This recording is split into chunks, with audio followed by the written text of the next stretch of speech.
Abel López Soto forma parte da directiva da Asociación Cultural Irmán Suárez Picallo de Sada, constituída hai 20 anos case, e que se dedica a recuperar, divulgar e promover actividades relacionadas coa memoria.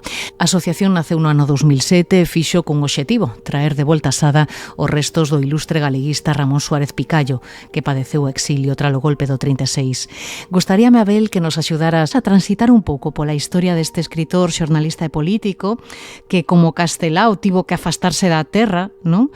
Coa chegada do golpe do 36, pero que xa tivera que vivir afastado de Galicia sendo moi novo para probar fortuna na emigración, non? Sí, Ramón empezou a traballar na terra con 7 anos, con 14 xa se enrolouse de mariñeiro co seu pai e aínda non tiña 15 cando se marchou para a Argentina a buscar unha vida mellor, pois como aínda agora fai moita xente que afortunadamente agora veñen de volta, pero daquela a necesidade facía que tuvesen que emigrar moitas galegas e galegos. Bueno, pois esa foi a historia de Ramón, que en principio foi un emigrante e que se adaptou inmediatamente á vida bonaerense e tuvo unha actividade política e sindical moi importante.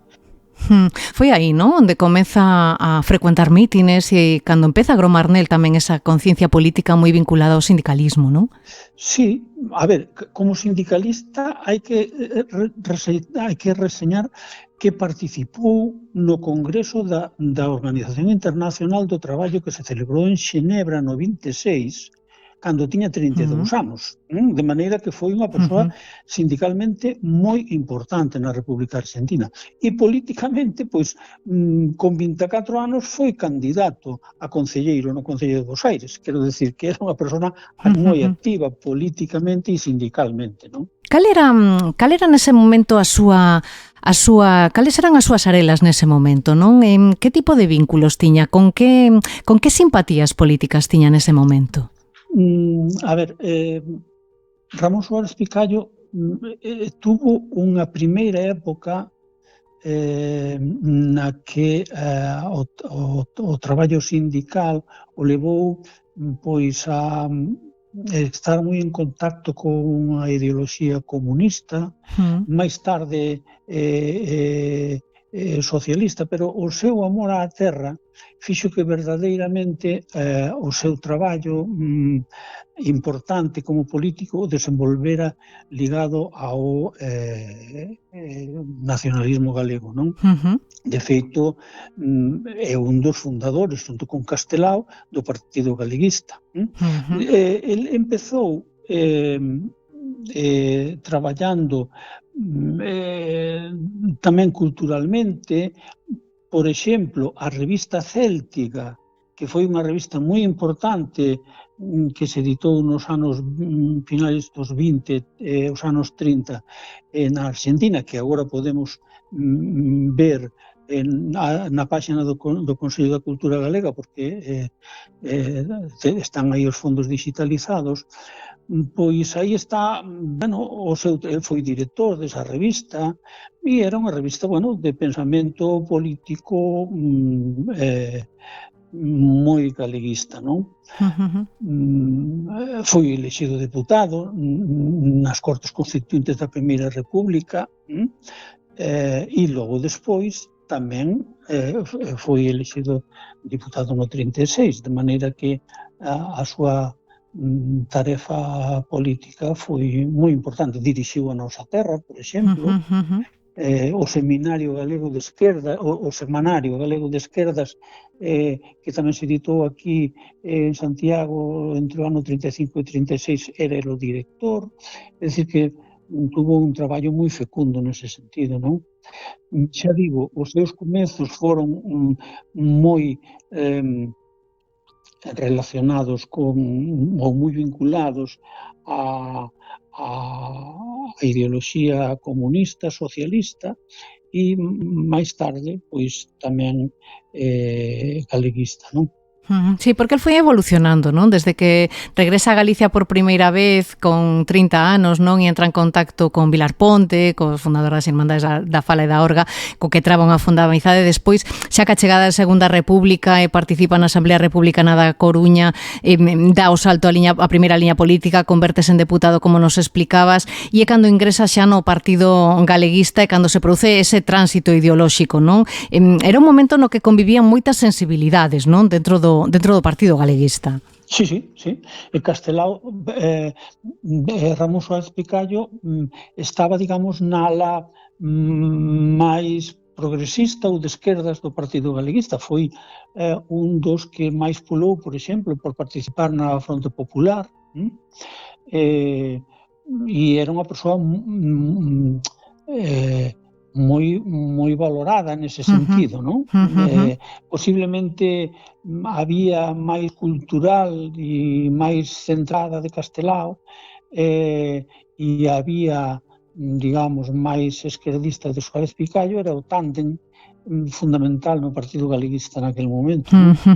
Suárez Picallo recupera o escano nas eleccións de febreiro, que perdera no 33, e aí é cando empeza a traballar como moitos dos seus compañeiros cun obxectivo, non? O Estatuto do 36. Como foi esa campaña? Cal foi o papel que desenvolveu ele? Que expectativas tiñan posta nese momento aqueles homes e mulleres naquel proxecto estatutario, Abel? Aquel proxecto estatutario foi o inicio do que hoxe temos en Galicia. O inicio non era bastante máis avanzado, por certo, sí. do que temos hoxe, non? Ramón Suárez Picallo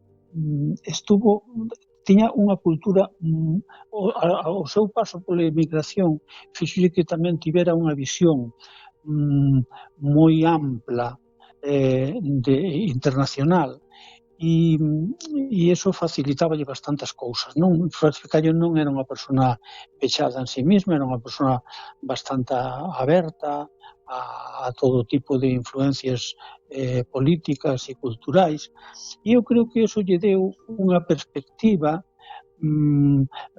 moi importante, aínda que el se centrou sempre en defender no seu paso polo Congreso cuestións relacionadas coa pesca, co agro, fundamentalmente. Era unha persoa, digamos, moi culta, e, polo tanto, a pesar de que pensemos que cando se foi para a Argentina apenas era un rapaz, un adolescente que apenas tivera escola. El foise formando a si mesmo e, de feito, nese ínterin entre o 31 e o 33 que non, 33 e 36, que non saiu diputado, aproveitou para facer os seus estudos de Dereito en Santiago. Sí. É dicir, que foi unha persona que se foi que se fixo a si mesmo, non? Sí. Suárez Picallo formaba parte desa delegación, non? Que acudiu en xullo do 36 a Madrid a entregar o texto refrendado pola cidadanía galega, igual que lle sucede a Castelao e os outros compañeiros, o alzamento o sorprende ali, en Madrid. E tamén como Castelao, el salvouse porque decidiu non regresar, non? Efectivamente, saiu inmediatamente a Perpiñán e desde Francia colleu un barco que o levou a Nova York. Foi o primeiro destino fora de aquí, e desde aí empezou o seu periplo, pero el non volveu porque sabía o que lle iba a pasar, e ademais tuvo noticias ao pouco tempo de que o seu irmán, Xoán Antón, fora paseado e fora asasinado, de maneira que sabía o que lle esperaba se se quedaba aquí, non?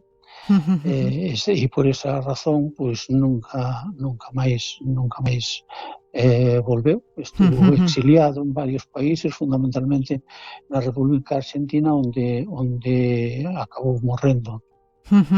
Francia, os Estados Unidos, a República Dominicana, Chile, non? Foron algúns dos países polos que transitan ese periplo, non? Como ti estás explicando, nos que exerce o xornalismo, pero tamén exerce o seu enorme compromiso político, moi vinculado tamén neses últimos anos ese Consello de Galiza, non? Ese organismo do que acabará sendo ademais un dos principais impulsores, non? Que papel xogaron os exiliados nese proceso e que esperaban daquel Consello de Galiza?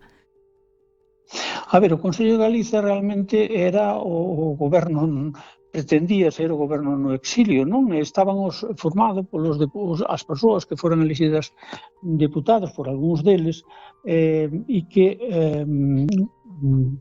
constituíron ese Consello no ano 1944 en Montevideo. Ali estaba Antón Alonso Ríos, Elpidio Villaverde, Castelao e Ramón Suárez Picallo. Bueno, o Ramón estuvo aí. Hai que lembrar que hai pouco que no Parlamento Galego houve unha iniciativa para considerar a Castelao como o primeiro presidente de Galiza, precisamente porque era o que presidía este Consello de Galiza. E que ten todo o seu sentido que fora, pero ao final non saiu adiante. Pero nese Consello de Galiza figuraba Ramón Suárez Picallo, de maneira que esta é unha cuestión histórica moi importante. E como xestionaron todas estas persoas que, como Ramón Suárez Picallo, como xestionaron ese afastamento da terra? Un afastamento que no seu caso sería para sempre, non? Porque el, como moitos outros, nunca regresaría en vida a Galicia. Creouse unha situación, hai que darse conta que en aquel momento en Buenos Aires chamada a quinta provincia porque realmente eran centos de miles as persoas que vivían ali e polo tanto tuveron a visión de construir unha Galiza desde fora, desde o exterior, pero que sempre conservou as tradicións e a cultura do noso país, non? E todas as actividades que facían estaban pensadas en ver como se podía desenvolver mellor esta terra, esperando que algún día chegara a democracia e que se acabara a dictadura, non? Este foi sempre o traballo das persoas que estiveron exiliadas, como é o caso de Ramón, non? Un traballo incansable que desenvolve ata o final, non, Abel? Sí, claro. Realmente en Buenos Aires foi onde botou as súas raíces, non? Hai que lembrar que Suárez Picallo morre en outubro do 64, de maneira que, bueno, botou aí un tempo importante, eses 10 últimos anos da súa vida, moi vinculado á vida cultural, desempeñou unha cátedra de cultura galega, na nosa web da asociación temos algúns cortes de voz de conferencias que el deu na Argentina e que son realmente cuestións que merece a pena escoitar.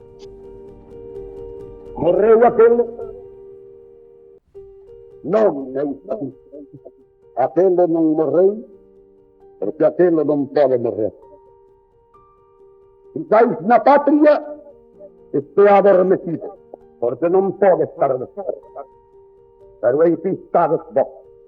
En que estades vos a grande e ingente reserva de Galicia para manter aquela causa. En que estades vos o vosso sentido político e democrático. Suárez Picallo foi unha persoa que nos últimos anos da súa vida pois senteuse bastante derrotado, non tiña o ánimo moi alto, digamos, e Si sabemos, a través de Isaac Díaz Pardo, sabes que creou a fábrica de cerámicas do Castro, aquí no Castro de Sada, no Castro de Sada, a fábrica de Sargadelos, e viaxou moito a Argentina, porque tamén en Magdalena fundou ali a empresa Celtia, e conoceu e tivo relación con Ramón Suárez Picaño.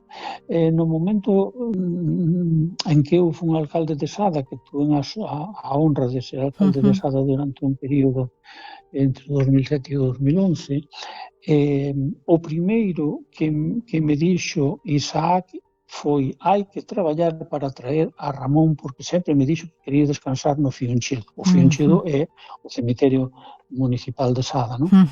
E ese foi o principal motivo polo que nos volcamos en intentar traer os restos de Suárez Picallo, e a Asociación Suárez Picallo nace a raíz desa idea. Daquel acontecemento. En principio chamouse Comisión Suárez Picallo. 44 anos tiveron que pasar para que os restos de Suárez Picallo puideran regresar a súa terra, a Sada. Sí. Como se xestionou ese traslado dos restos, Abel? Cales foron as principais dificultades que tivestes? Pois este foi un traballo moi importante, que foi unha coordinación do Concello de Sada e a Secretaría Xeral de Relacións Institucionais daquela que dependía da Vicepresidencia da Xunta, e, bueno, non foi fácil.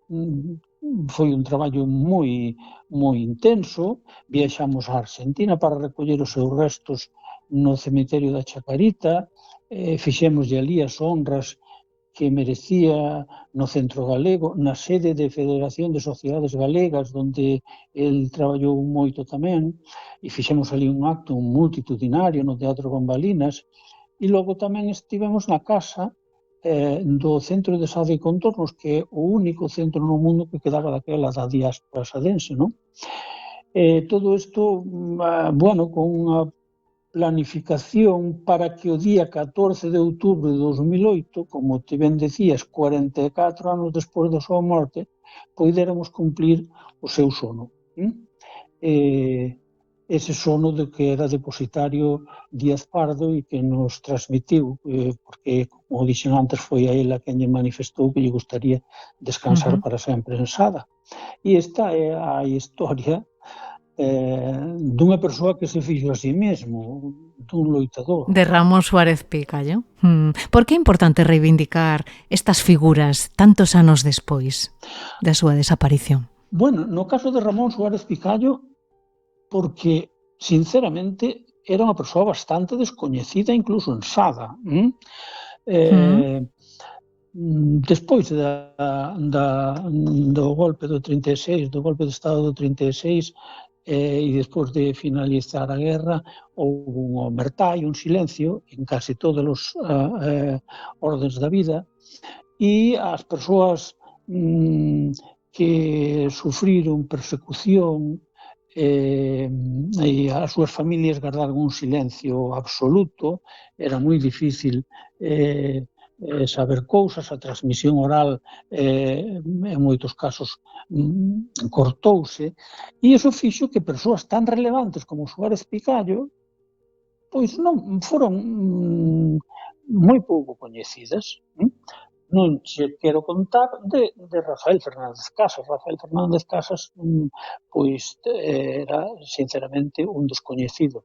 Por iso a importancia de recuperar a memoria, de escoitar a pouca tradición oral que nos vai quedando, e no caso de Rafael foi fundamental esa transmisión oral. No caso de Ramón, efectivamente, hai documentación. Ramón foi unha persona importante, están os discursos parlamentares, é dicir, foi unha persona que evidentemente puido ser máis coñecida, pero aínda así non foi unha persoa recoñecida, e pois o traballo da Asociación Suárez Picallo foi sempre o de poñer en valor a súa figura, claro. Claro, eu convido a todo o mundo que se pase pola páxina da Asociación Irmán Suárez Picallo porque ten auténticas xoias e moitos elementos, moito material que seguramente sorprenderá a aquel que se achegue ata el. Non sei se tedes algún proxecto en mente a corto ou medio prazo na asociación, Abel, neste ano no que se conmemoran os 90 anos do golpe. Tedes algún proxecto a curto prazo? Bueno, estuvemos traballando este ano nun proxecto que ti participaches, por certo, e que naceu este ano, que é, de alguma maneira, festexar ou enorgullecernos do traballo que a sociedade fixo coa recuperación do Pazo de Meirás. Eu creo que a parte de reivindicar e de seguir pelexando por cuestións aínda sin resolver, eu creo que tamén é importante dedicar un tempo a sentir o orgullo das cousas que se fixeron ben, e unha das cousas foi celebrar ese cambio de relato que ata fai pouco tempo era unha doazón e un regalo desinteresado da sociedade, e resulta que acabou sendo unha verdadeira estafa por parte da familia Franco, que se apropiou dun ben de maneira irregular, e iso é o que dixeron o que dixo a xustiza española, que é a primeira vez que se xulga o franquismo e que se condena o franquismo e que se fai desde Galicia. Por lo tanto, eu creo que temos que ter orgullo en celebrar estas cousas. Bueno, en que proxecto? Hai unha cuestión moi importante que temos que estar pendientes, que agora que o Pazo é público, temos que mirar que se fai con ele, que uso se lle van dar. E aí, desde a Asociación Suárez Picallo, bueno, pois intentaremos aportar o noso graíño de area para que, bueno, o Pazo teña a importancia que siga, a importancia que se merece, claro. Claro que sí, pois seguiremos os vosos pasos. Abel López Soto, moitísimas grazas por acompañarnos hoxe na Ferida Aberta no 36, foi un placer, unha aperta. Grazas a ti por convidarme, unha aperta.